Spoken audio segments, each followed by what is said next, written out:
Hi అండి. ఈ సమ్మర్లో పిల్లలు పెద్దలు ఎంతగానో ఇష్టపడే బాదం మిల్క్ని హెల్దీ వేలో ఎలా ప్రిపేర్ చేసుకోవాలో చూసేద్దాం. ఒక కప్పు బాదంని 8 అవర్స్ ముందు నానబెట్టుకొని నానిన తర్వాత పొట్టు ఒలిసి ఉంచుకోవాలి.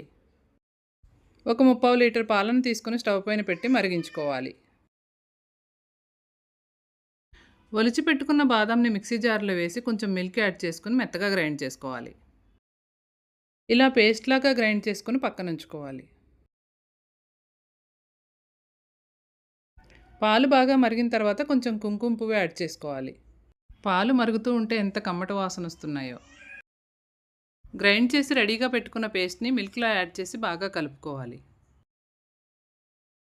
మన టేస్ట్కి తగినట్లుగా షుగర్ని కూడా యాడ్ చేసుకుని మీడియం ఫ్లేమ్లో ఉంచుకొని ఒక 10 నిమిషాలు మరగనివ్వాలి. కొంచెం ఇలాచీ పౌడర్ వేసుకుని 10 నిమిషాలు మరిగిన తర్వాత స్టవ్ ఆఫ్ చేసుకుని చల్లారిన తర్వాత ఫ్రిడ్జ్లో పెట్టుకోవాలి. కొంచెం డ్రై ఫ్రూట్స్ పీసెస్ లాగా కట్ చేసుకుని సర్వ్ చేసుకోవడమే.